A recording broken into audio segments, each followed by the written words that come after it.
আমরা always priority দেই ক্লায়েন্টকে। Sticker visa is expensive. আমরা সম্পূর্ণ ক্লায়েন্টকে ফোকাস করে ক্লায়েন্টের পার্সপেক্টিভ থেকে চিন্তা করে কাজ করব। আমাদের মেইনলি সার্ভিস ফি গুলো সেট করা হয় কতটুকু টাইম আমরা ইনভেস্ট করছি সেটার উপরে। আমাদের কাছে যে সাপোর্ট পাবেন অন্য কোথাও আপনি সেই ধরনের এই কোয়ালিটির সাপোর্টটা পাবেন না। স্যার স্টিকার ভিসার একটা পজিটিভ রিভিউ আপনি বললেন মাত্রই। স্যার অনেক সময় নেগেটিভ রিভিউ আসে যে ক্লায়েন্টরা বলেন যে আমরা নাকি অনেক এক্সপেন্সিভ, এটার কারণটা কি?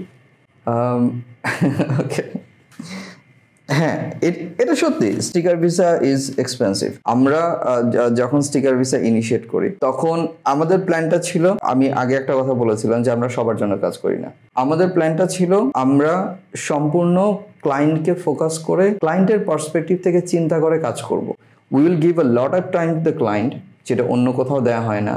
Will work in very detailed in a very comprehensive way, যাতে করে ক্লায়েন্টের ওই পজিশনটা থাকে যে they will have the highest rate to have the success.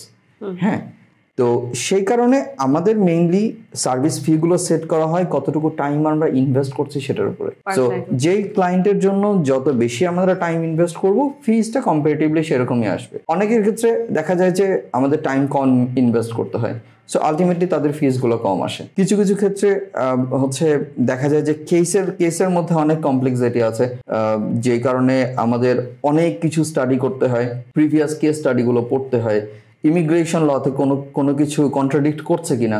অনেক স্টুডেন্ট দেখা যায় যে প্রিভিয়াসলি ইউকেতে ছিল, টাইমলি বাংলাদেশে চলে এসেছে, but they still have some discrepancies in the in immigration issues. সেই ক্ষেত্রে দেখা যায় যে আমাদের অনেক কিছু স্টাডি করতে হয় যে ইউকের ইমিগ্রেশনের সাথে এখন আয়ারল্যান্ডের স্টুডেন্ট ভিসা বা অন্য কোনো ভিসাতে অ্যাপ্লাই করছে, সেক্ষেত্রে কোনো কিছু সাংঘর্ষিক কিনা, এরকম অনেক ফ্যাক্টর আছে যেটার উপর বেস করে আমাদের ফিসগুলো নির্ধারণ করা হয়। আমি বলবো yes, definitely we are expensive, we are possibly the most expensive firm in Bangladesh. But সেটা হওয়ার পেছনে কারণই হচ্ছে যে আমরা অলওয়েজ প্রায়োরিটি দেই ক্লায়েন্টকে। ইটস নট লাইক যে আমরা কোনো কাজ না করে সবকিছু ফেলে রাখলাম এবং we are taking a lot of money. It never works like that. হ্যাঁ, কনসেপ্টটা খুবই সিম্পল আমাদের, যে আপনি আমাদের কাছে যে সাপোর্ট পাবেন অন্য কোথাও আপনি সেই ধরনের সেই কোয়ালিটির সাপোর্টটা পাবেন না। And we never go cheap. হ্যাঁ, কারণ আপনি যদি ইন্টারন্যাশনাল স্ট্যান্ডার্ডও ফলো করেন, ইভেন যারা আয়ারল্যান্ড বা ইউকেতে বিভিন্ন সলিসিটার বা যারা ইমিগ্রেশন লয়ার আছে বা ইমিগ্রেশন কনসালটেন্ট আছে, ওনাদের সাথে যদি কাজ করেন, they have to pay more than that, far more than what they are paying to us, sometimes like 100%, 200% more than what they are paying to us.